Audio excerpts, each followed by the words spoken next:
Support for this program comes from Jazz on the Tube, the Internet's largest collection of free streamable classic jazz videos. From Miles Davis to Louis Armstrong, from Thelonious Monk to Duke Ellington. You'll find it all on jazzonthetube.com. Start your free subscription today.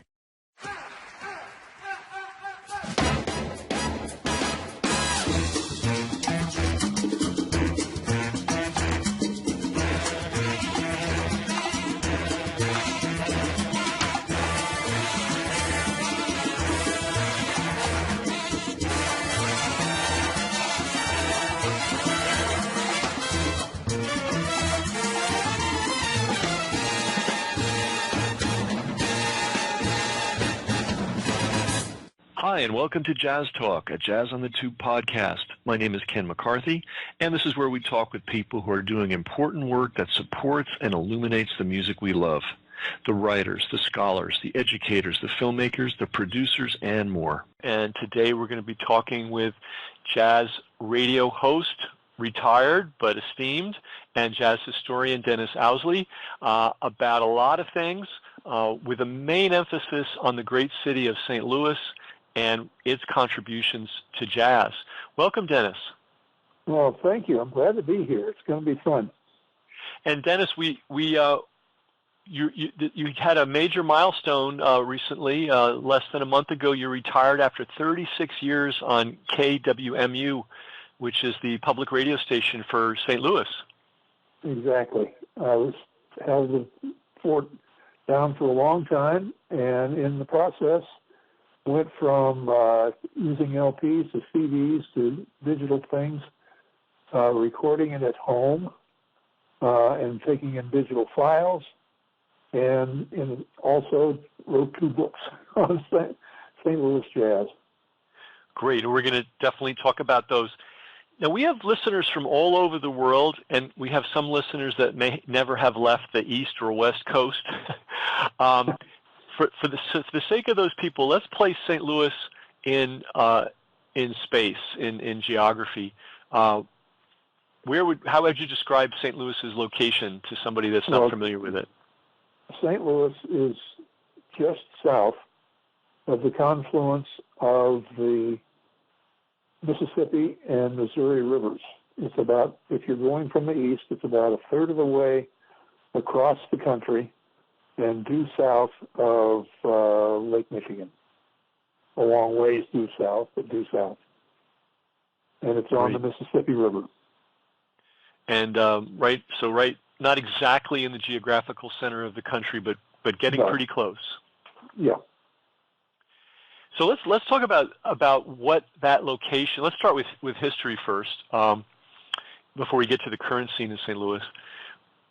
What did that location mean for St. Louis as a city? What influences would it have been exposed to by virtue of being in that place? And what kind of people settled in St. Louis? Well, French and Germans settled in St. Louis. And St. Louis is unique in some ways because the influences of the music come and go in an east-west manner from the railroads. Used to be a railroad hub, and of course up and down the river to Davenport, Iowa from New Orleans. So influences come and go. The thing about St. Louis is that there is what you would call no definable style in St. Louis, but it was a hotbed for 2 major things that contributed to jazz. 2 roots: blues. The first published blues was actually published in St. Louis, Baby Seal Blues, 3 months before W.C. Handy's Memphis Blues, and then also ragtime with the ragtime people. And the king of ragtime, by the way, was not in St. Louis, was not Scott Joplin, but was Tom Turpin. And you mentioned that the city was settled primarily by French and German people, and I know the one time I've been to St. Louis, I was amazed at how many fleur-de-lis I saw. I can remember seeing them embedded in the sidewalk. They were everywhere. Right. And of course, the city had a large African American population. Would that have been people that moved up from the South, or would they have been people that were there all along? Like, in other words, there was a great The Great Migration came through. Some of them came through St. Louis. Most of them kept going. Okay. Because it was very much like the South. And so they felt that it would be better to go on to Chicago, where things were a little bit better. Not much, but a little bit better. Gotcha. So culturally, in those days, it was more of it had sort of a Southern feeling? It still does. Still does, okay. I was born and raised in the Los Angeles area, and I took a job in St. Louis in 1969 with Monsanto. In addition to being a radio person, I'm a scientist. I have a PhD in organic chemistry. Ah, okay. And I took a job there in 1969, and I thought, my God, I've moved to Alabama. Interesting. Okay. Yeah. And historically, I don't know, was Missouri a slave state?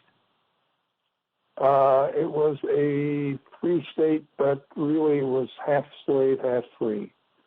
Okay. Of course, the Dred Scott decision took place in St. Louis, and the old courthouse is the site of that decision. You can still see that in St. Louis. And for people that don't know the history, could you tell us briefly about the Dred Scott decision and what it did? That was a decision where I believe, I may be wrong, but I'm 76 years old. Yeah. And I don't have quite a sharp memory as I do. But anyway, Dred Scott was a slave who escaped, and I believe was married to a free woman, and they captured him, and the trial was held in St. Louis, and I know he was sent back to slavery. I see, yeah, and that was, I'm looking it up too, and it was 1957 and... 1857. Sorry, excuse me, 1857. Though things took a long time to change. Right. And the case went on for 10 years, it looks like. Wow. And the issue was that he had been brought to a free state and thought, hey, why am I an enslaved person in a free state? And I guess the court in St. Louis upheld it, which I guess says a little bit about the social character of St. Louis in those days. Well, there's still a situation where there's two Missouris, really. There's a rural Missouri and a urban Missouri, and the city of St. Louis, basically, up until a long time, was controlled literally by the governor in legislature in Jefferson City. We didn't get our police and fire districts away from the government until the 1990s. Wow. Yeah. What a strange arrangement yes. for the rural area, for the rural population to literally control the urban area. Interesting. Yeah. Interesting. Well, America's it's a diverse place in more ways than one. I guess it's right. Diverse political structures and social configurations. Now, what you wrote you've got two books out. Right. If I'm correct, it's one is St.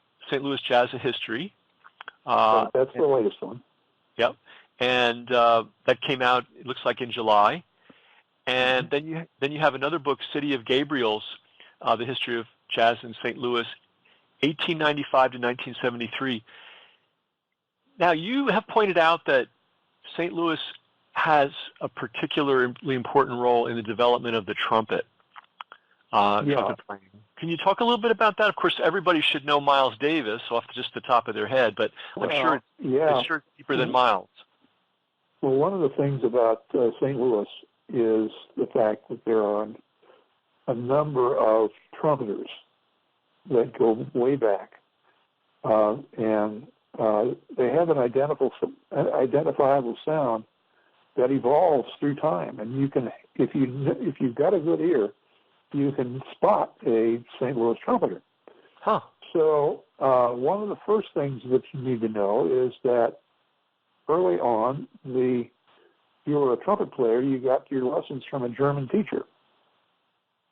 So one of the characteristics of the sound is a singing sound with not so much the vibrato as, say, in New Orleans. Mm-hmm. And it gets even less vibrato as you go up the river toward Davenport, Iowa, which is really a German area. And the first progenitor, I guess, of the sound is a man by the name of Charles Kress.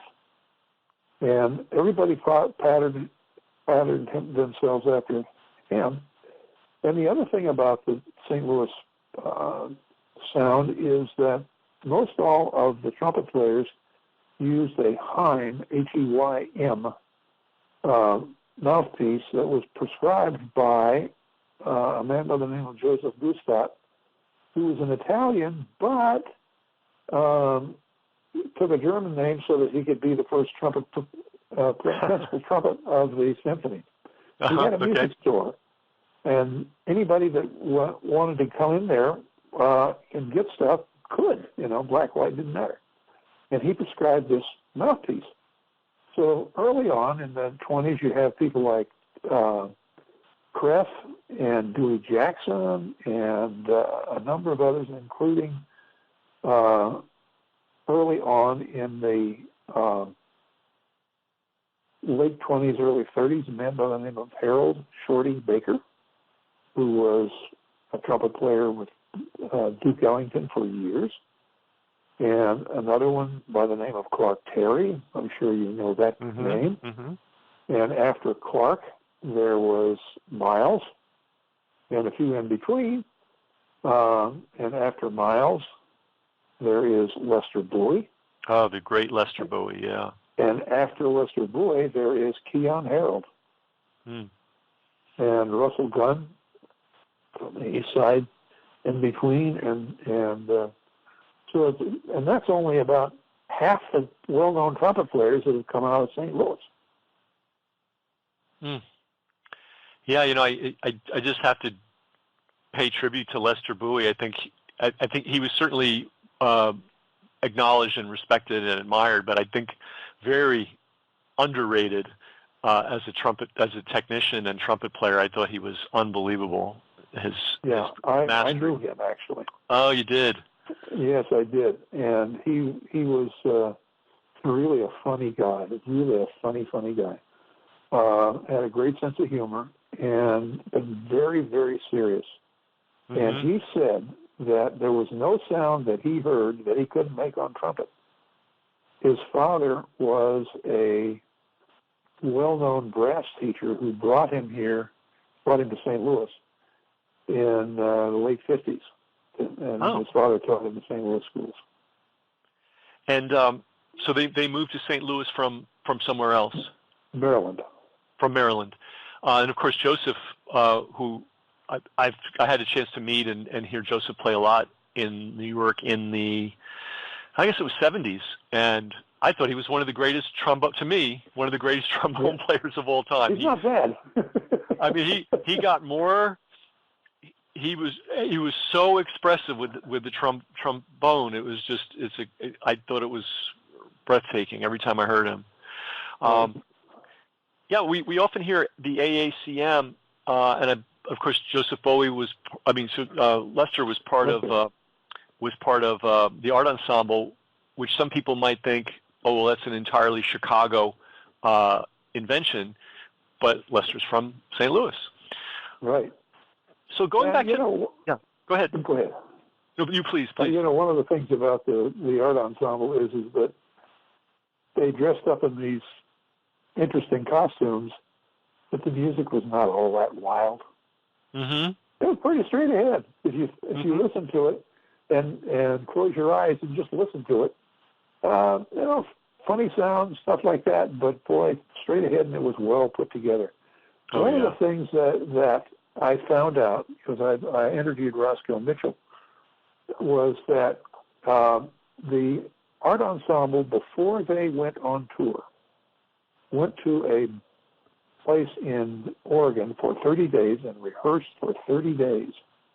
So nothing that they did, all it looked like free jazz, was free jazz.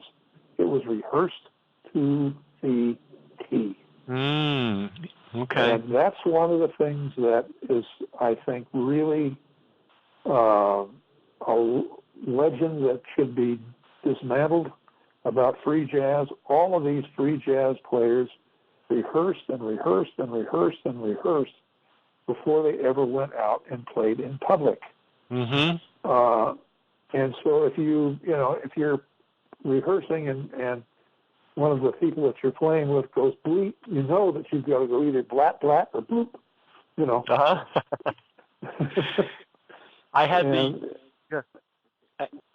the unique, I think it's a fairly unique experience of getting to watch Ornette Coleman rehearse for 6 to 8 hours, and I also, in a totally separate occasion, had the chance to see Cecil Taylor rehearse for around 6 to 8 hours, and I can testify they weren't fooling around. No, they worked things out very carefully with a lot of time and a lot of energy and a lot of thought. We did an interview, by the way. I don't know if you know the book, but you probably do. Message to Our Folks, the Art Ensemble of Chicago by Paul Steinbeck. And if people want to dig deeper into that whole art ensemble experience and how that group was put together, you can. That's one way to do it. Right. So going back to the City of Gabriel's, you start in 1895, that's pretty much proto-jazz or pre-jazz. Well, yeah, because one of the things I think is that it's kind of all one continuum. Mm-hmm. And St. Louis was a hotbed for both jazz and blues. Two of the roots of jazz now. Think about that. So you had Tom Turpin, who published the first African-American rag, not Scott Joplin. Mm-hmm. And he was the guy that ran the Rosebud Cafe and had his piano up on blocks because he was such a big guy. And so he was a big influence. One of the things about Scott Joplin, he lived here in St. Louis from about 1898 or something like that till about 1908. But most of the time he spent composing or on the road with his opera. And it was not Tremonisha, it was another one, and I forget the name of it. But it was he was not one that played out apparently as much in St. Louis as people would like to believe. And he did not appear at the World's Fair. Oh, interesting. Yeah. And no ragtime. And here's something that's interesting, that there was no ragtime allowed on the World's Fair except on the Midway. And the newspapers called it sinful music, and the city fathers were not going to allow that sinful music to be played on the World's Fairgrounds. Except that there was a socialite from New York by the name of Dory Lyon, I believe, who did a ragtime demonstration on the fairgrounds. I guess if you're white, you're okay to play ragtime on there. Uh-huh. Think about that. Yeah. Think about that. Yeah. It's interesting. There's a music forum in Cuba called SON, S-O-N. Yeah. And it was it had the same reputation that it was low life and terrible, and couldn't have it in polite society until the president of the country would have son bands play for him, and that changed the perspective. It's interesting how music goes through these phases where it's a new style is demonized as if it's some devil's spawn or something. We have to be protected from it. And then later, decades later, we're scratching our head wondering what was the problem. Yeah, well, I grew up in L.A., and I heard the original Ornette Coleman Quartet. Wow. Wow. And I thought, my God, what the heck is that? And now it just sounds quaint. Right. It just sounds quaint. Yep. You can hear, now, and I have kind of the same experience the first time I heard it, but it was on record. And now I listen, and it just sounds like absolutely in the zone, traditional, roots, all-American jazz. Yeah, the other thing that you might do is listen to, all of a sudden, the Johnson, the great blues singer from the 30s. Uh-huh. His cadences are almost the same as Ornette's. Interesting. And his last name's Johnson? Yeah, Lonnie, not Lonnie Johnson. Hellhound on My Trail is the thing that you ought to listen to. It's in the Riverside collection of classic jazz, I know that. But if you listen to his cadences, a lot of Ornette Coleman's cadences sound very close to his. Wow. Robert Johnson. Yeah, Robert Johnson, right. Yeah, it's interesting. I found, and you may be aware of this, but I love to tell people, our listeners, that Ornette's first professional gig outside of Fort Worth was in Amarillo, and it was at a black nightclub.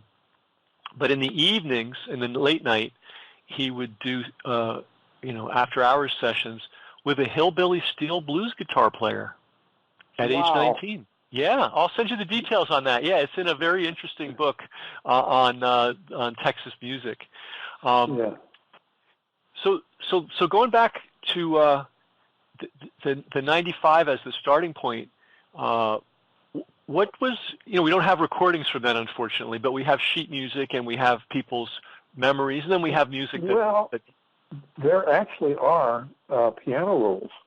Oh, there's a Scott Joplin piano roll or two that were recorded in St. Louis in 1902 or 3. Okay. And it turns out that Joplin didn't really have a lot of chops, as far as I'm concerned, compared to his contemporary. He had a lot of composing chops, but not maybe piano chops.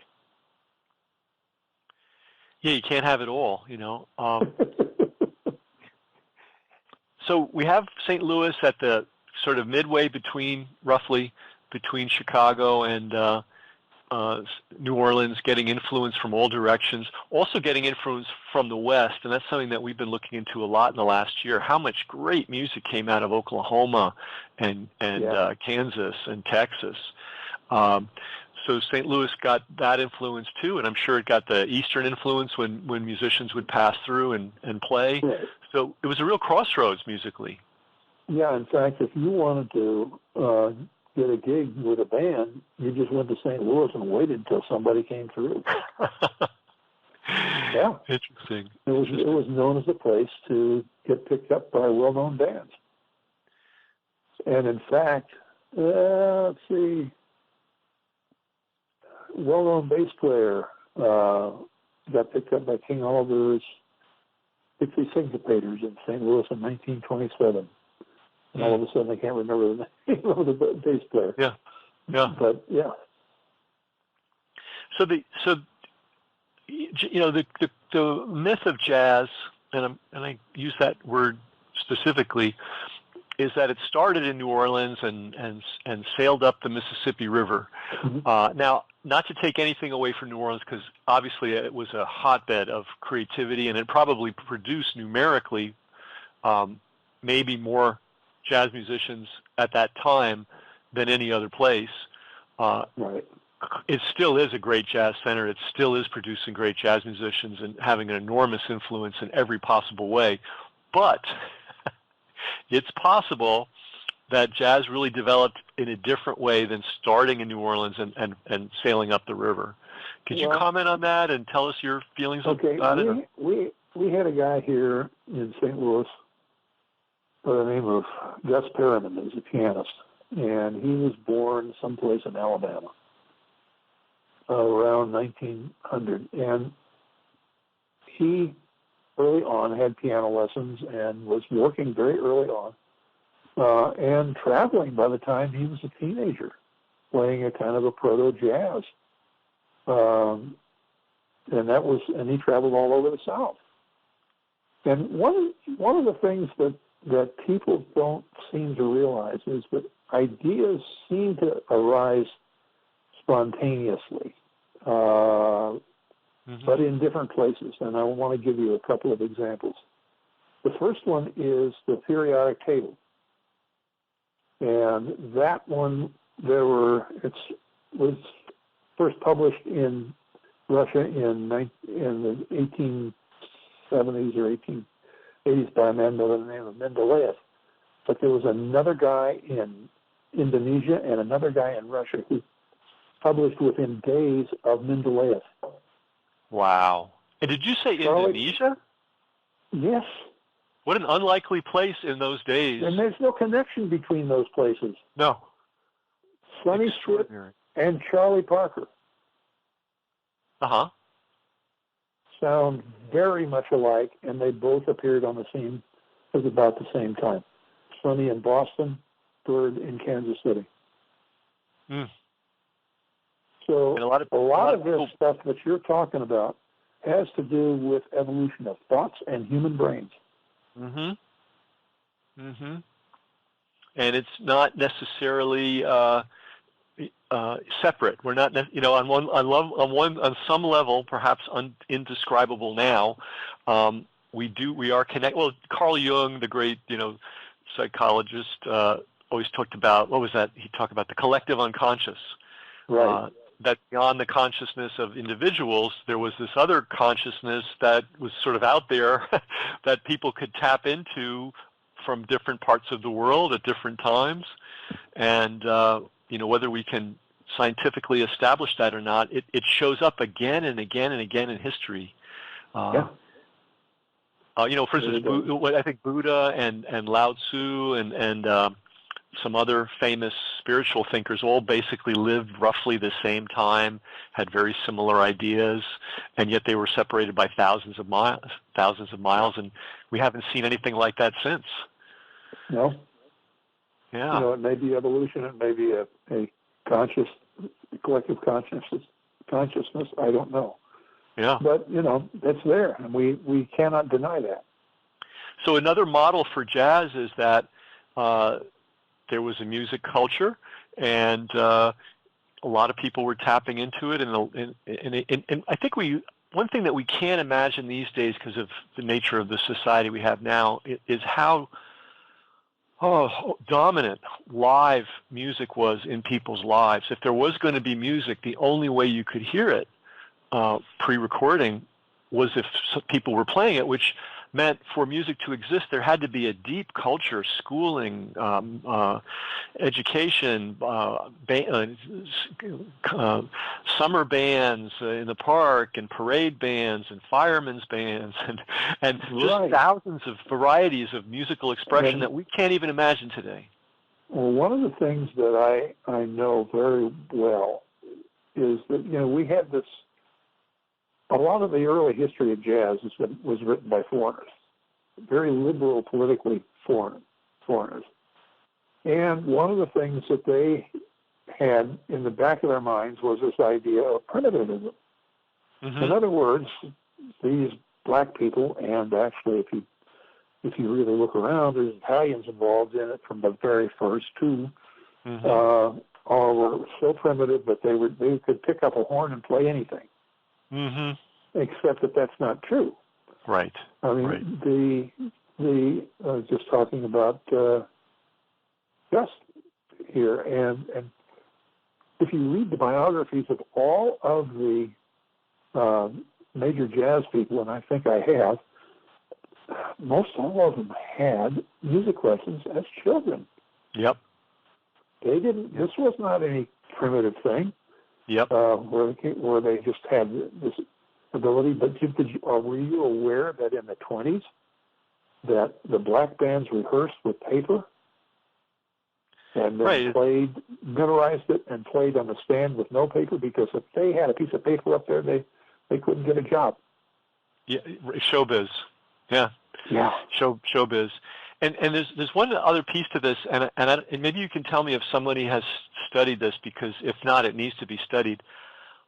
These young musicians, when they got their usually piano lessons, were largely trained by women. Yeah.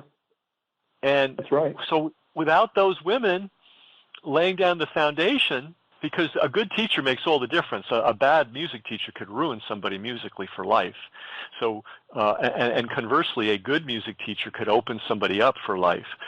So there's a generation, and I'm trying to place it like if the musicians were coming to the fore in the 20s, that means they were in their 20s. So all this was happening they were getting their piano lessons in the 1910s, which meant we're talking about the generation of people who were just one generation away from slavery. Right. And the other thing that I think is true, not only was it women who were doing the piano teaching, but if you look at centers for jazz that kind of popped up in the 20s and 30s, there was one person or two people that kind of led the charge, including a woman by the name of Zelia Grow in Oklahoma City. Oh, okay. And out from her comes Don Bias, Charlie Christian, and Jay McShann. Wow. And you look at L.A., a man by the name of Sam Brown and Ernie Royal's brother. St. Louis is interesting in that it had a whole passel of classically trained music teachers in the schools, which is very different. But Chicago had Major N. Clark Smith and Walter Diet. In Detroit, it was the high school, one of the high schools there, Westinghouse High School in Pittsburgh. So it's like one spot almost that draws these people in and teaches them. And speaking of, we were speaking of Ornette earlier. There was a school like that in Fort Worth, and Dewey Redman went there, and Prince Lachey went there. It's so. And this goes to your point. This is not some spontaneous, primitive, untutored explosion of creativity, native genius. This is a disciplined art form, and there were men and women who dedicated their lives to, passing musical skill on to the younger generation. And that's why we have these great jazz musicians. Yes, sir. Yeah. I really believe that, and we have a situation in St. Louis that stubbornly refuses to believe that. This is the Dixieland crowd. St. Louis is very much of as time goes on, the Dixieland people are beginning to die out, but they would very stubbornly believe that the music on the riverboats, excursion boats, was jazz, when in fact, in my first book, I went into great detail on it. 3 or 4 people saying that no, the Streckfus people bought the arrangements. They gave them to the band leaders. The band leaders rehearsed against a clock. They had 14, I think, new pieces every 2 weeks, and they had to memorize them, read them and memorize them, and play them. And if they were more than a little bit off in their timing, they got fined. Even in their rehearsals, if their time was off for the pieces. And people around St. Louis, just in that group anyway, just seem to not hear that. And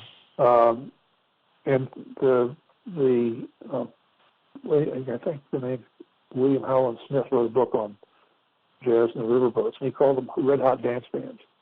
But that's not jazz. And even though the players in there were jazz players, but they came out of those things, which were known at the time as floating conservatories, that were known at the time and they came out of those things cracked music readers. And because they were compelled to step up their reading ability and their musicianship and then their professional. I think Louis Armstrong talked about that in his bio, how important his time on those boats was. Yes, exactly. And and every musician needs that. They need a place where they can play a lot, where standards are high. We did a piece recently on Eddie Durham. And his opportunity was playing for the circuses, the traveling circuses, and those were huge enterprises and very important musically way back when. And an awful lot of the St. Louis early players ended up in circuses too. Mm-hmm. I know that. Yeah. Well, if you think, before TV, before movies really were, everywhere, before, when radio was still pretty primitive, record players, I think people don't realize that. My understanding is that with the record player, the needle would wear out after 5 songs in the old days. So you couldn't play your music incessantly unless you could afford a lot of needles. So I think those things were cactus bards. Yeah. That's what they were. Yeah. So if music was going to be, it was going to be live. Back to something I was saying earlier, and the circus was this amazing spectacle. People from other parts of the country, other parts of the world, all kinds of amazing music, tricks, and acrobats, and you had to have music to make it work. Imagine a circus without music. I mean, it's impossible. Right. So endless amounts of playing opportunities and learning opportunities. Hey, there's an important piece of St. Louis history that I think is even maybe edited out of St. Louis, but it's very important for the cultural history. Is the maybe you could talk a little bit about the riots of East St. Louis and the effect those had on. Yes. In 1917, there was a great fear that the blacks coming up from the South during the Great Migration were going to take all the jobs in the slaughterhouses in East St. Louis. And so they started going around and beating and killing black people. I don't know exactly how many people were killed, but there were, I think, 2 or 3 instances in 1917 of riots that went on for a week, that the cops finally would tamp down, or the National Guard would tamp down, and they'd leave and they'd start up again. And one of the things that is very apparent from Miles Davis and others, that the black community in St. Louis and East St. Louis has never, ever, ever forgotten those riots. And that was part of something that was going on all over the country in that period. Yep. And it's something that's been written out of our history and our understanding. And it's formative, and it's one of the many huge obstacles that African American musicians had to overcome that kind of a society. But you make a point that the origins of jazz really are maybe a lot, not only geographically varied, but culturally varied, more varied than the standard history gives credit for. One of the things that, if you just sit down and list all of the well-known trumpet players that came out of New Orleans around the 1910s to 1915, say, it turns out that one third of them were Italians. Mm. Now, I've run across some things which indicate that the Italians were just as despised as the black people were down there in New Orleans at the time. Yep. They kind of seemed to live in the same neighborhoods. Absolutely. And so one of the things that Gerald Early always teaches in his classes, and he and I have discussed this, is that whites had always been involved in jazz from the very beginning. And one of the things that I like to think about jazz, there's two things that I think about jazz that I think are very important for people to recognize. Jazz may be the only true democracy in this country because everybody, once you get on the band, everybody gets a solo, everybody gets recognized for their contributions. And then the second thing is, it's also a meritocracy. Lester Young used to say, you can join the throng when you sing your own song. And if you look at that, with the exception of a period in the 60s where black nationalism was really big, anybody could, if they could play, could play. And they didn't care whether you were black or white or rich or poor or anything else. And one of the things, a couple of things that I know of from the history of work that I did in St. Louis was that there were interracial jam sessions at a place called the Chauffeurs Club that the police kind of looked the other way. Dick Spiderbeck and Frank Trumbauer and Pee Wee Russell all hung out with a lot of the black jazz musicians over on the east side on their Monday nights. When they were off, they all went over there and chased the same women and did all of that over a place called Katie Ridge. In the Booker T. Washington Theater in 1914, the patron said to the owner at the time, which was Tom Turpin's brother, we're sick and tired of this minstrel stuff, and if you can't get high-class white acts, we're going to pressure you to bring in white acts. They did. And in 1926, Dick Spiderbeck, Frank Trumbauer, and Pee Wee Russell, I believe, two of those three, and maybe all three, played on stage at a benefit at the Booker T. Washington Theater with the Charles Crest Band. Wow. Now, you listen to Ken Burns' film, and Margot Jefferson says that Dick Spiderbeck would have been a better trumpet player had he played with blacks. And in Louis Armstrong's own words in his autobiography, he tells the story of in Chicago, when he was playing theaters in Chicago.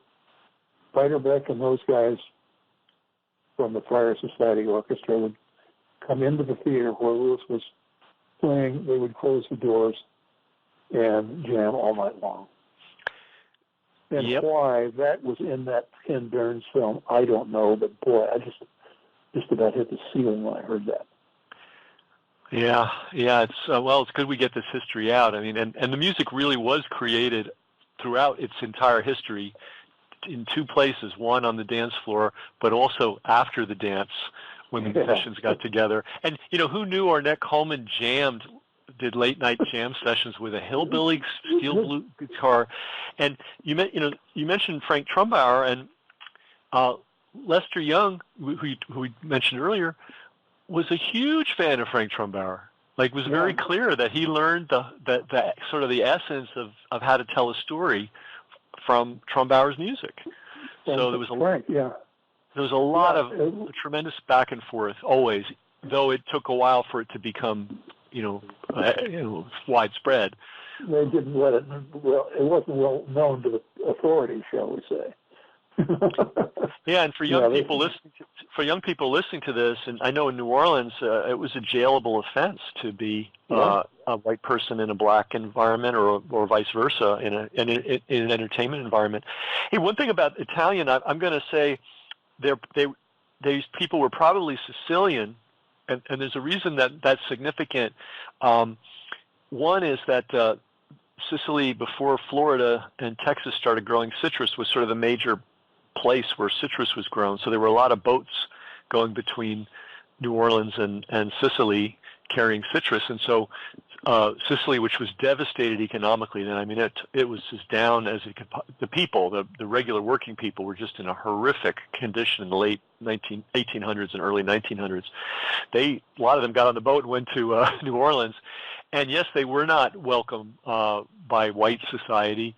The biggest lynching that ever took place in New Orleans was actually of Sicilians, numerically. Yeah, in one day, in one event. And now, what was interesting is the Sicilians didn't understand what the problem was. So when they opened their fish stores and their produce stores, they served everybody, which was not the case in New Orleans. And then the other thing which is missing, and I hope somebody someday will take this up, is if you go to Sicily, they have a very well-established parade, funeral band tradition, and brass, by the way, and they wear the uniforms that the old school brass bands used to wear in New Orleans. So I'm thinking that that part of that tradition in New Orleans was adopted by African Americans from their Sicilian friends.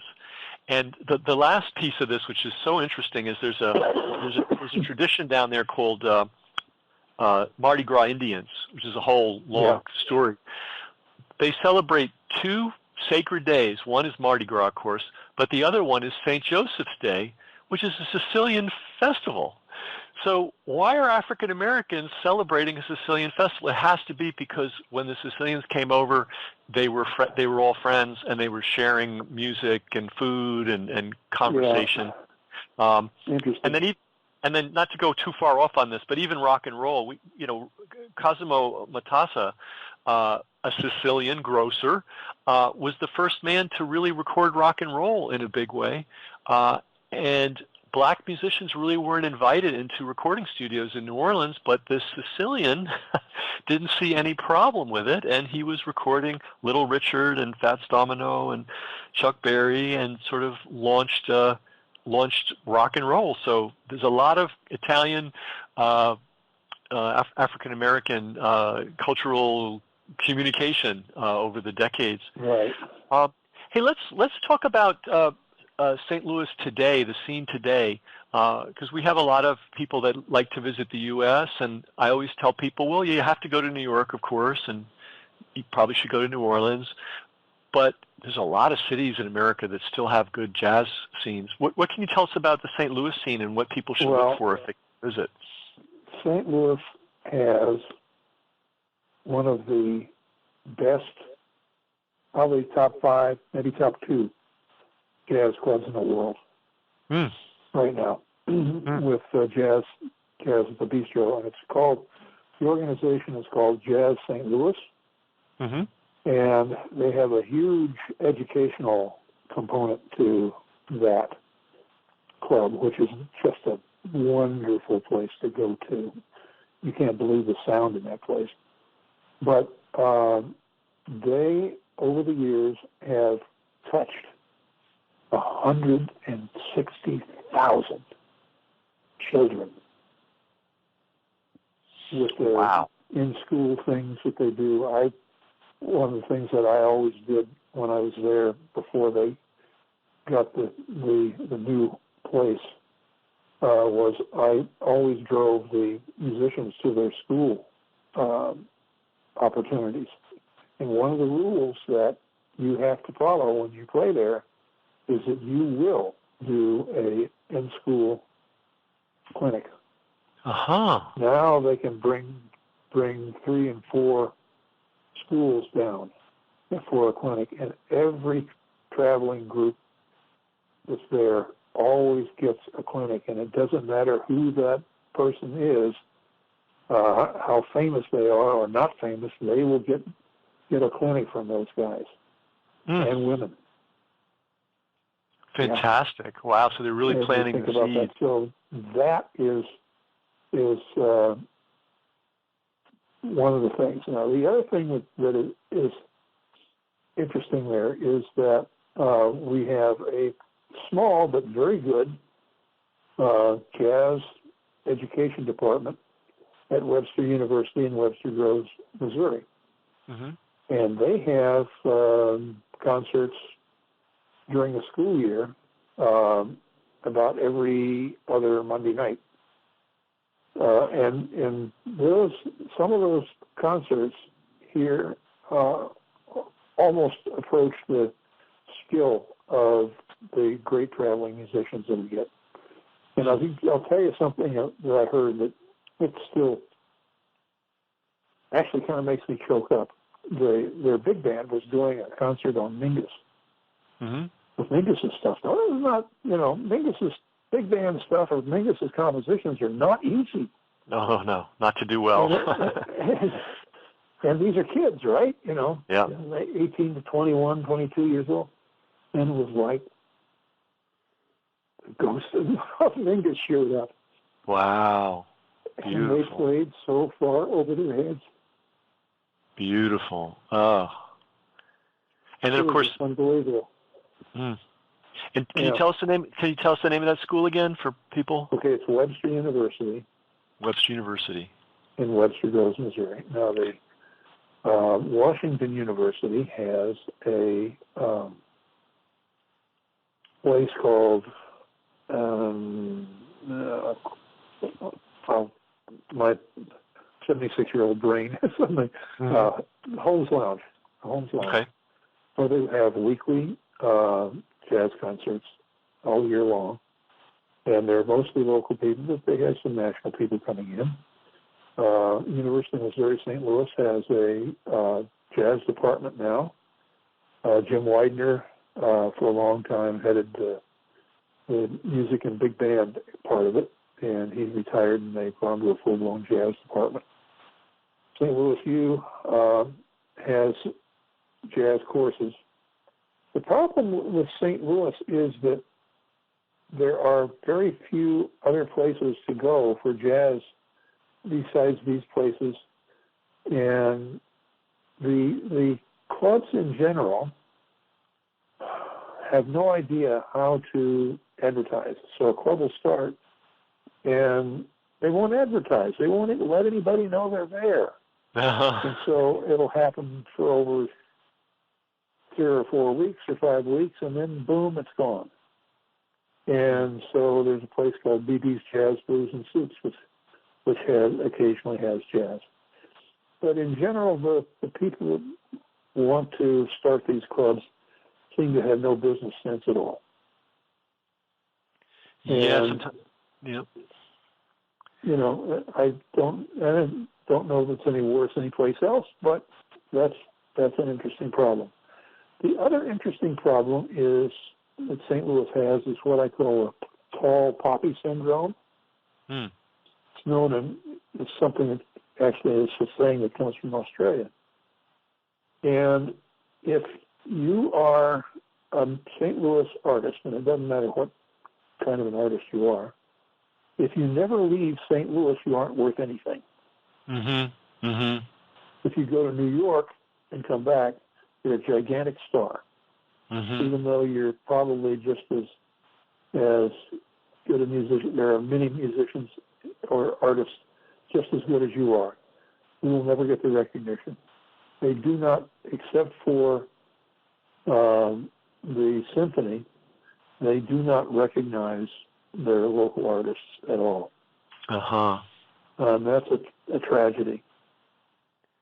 I've written about that in both of my books. Okay, great. So if people want to know, and I think people are getting the sense now that St. Louis, if they're doing a jazz tour of America and they want to visit, in jazz cities, especially if they're already in the middle of the country, they should definitely check out St. Louis. And so your books, right. And I want to mention the titles again. The newest one, St. Louis Jazz: A History, and then City of Gabriels, which is a sort of would we call it a coffee table book? It's a coffee table. It's a sneaky book that is a very academic, sneaky academic book. So it's got a 750 references in it. Okay. So it's got a pretty face, but it's also erudite. Yeah. Great. Yeah. And now, if someone had to pick one, which book would be the best for getting a sense of today's scene in St. Louis, or are they both helpful? The second one. It's still in print, as far as I know. City of Gabriel? Yeah. No. The first one was City of Gabriel. The second one is St. Louis Jazz: A History. Yep. Unfortunately, the publisher wanted to do the whole thing in 45,000 words, and 35,000, and they finally got them up to 45,000 words. And so in some ways it's kind of a shotgun, but it really hits the highlights of St. Louis jazz and gives, I think, a pretty complete picture of the entire history. And you'll find all kinds of interesting things about Jazz St. Louis and Jazz the Bistro. I mean, again, if you only could advertise in the paper or wherever, you would be a success. Mm-hmm. Jazz St. Louis, the Jazz at the Bistro was started by a lady by the name of Barbara Rose way back in 1990 as Jazz at the Majestic.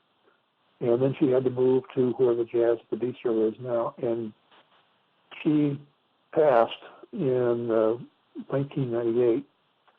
And every week you saw 2 or 3 ads. And every week the place was packed. Mm. And then you had Gene Dobbs Bradford became the editor, and he and Bob Bennett and others have done this fantastic job. And like I say, 160,000 kids being affected by jazz can't be wrong. No, what a wonderful thing. So we've been talking with Dennis Owsley, and the author of 2 books, City of Gabriels, and most recently, St. Louis Jazz: A History, the most up-to-date. And you can get a brand new spanking new version of that from Amazon. You can also, if you're an electronics book reader, they have a Kindle version. So this book is most definitely available, very highly rated on Amazon. And again, let's broaden our perspective and realize that jazz came from a lot of different places and a lot of different people. And Dennis is one of the people making that story clear and also shining a bright light on an important area, important city in the jazz tradition, St. Louis. Dennis, thanks so much for writing these books and for all you've done to educate us. Well, thank you for having me. It's been a pleasure to do this. I love talking about jazz. That's it. It's been a really great time. We hope you enjoyed the podcast. If you did, please share it. That's how we grow. And remember to subscribe to JazzOnTheTube.com, the Internet's largest collection of free, streamable, classic jazz videos.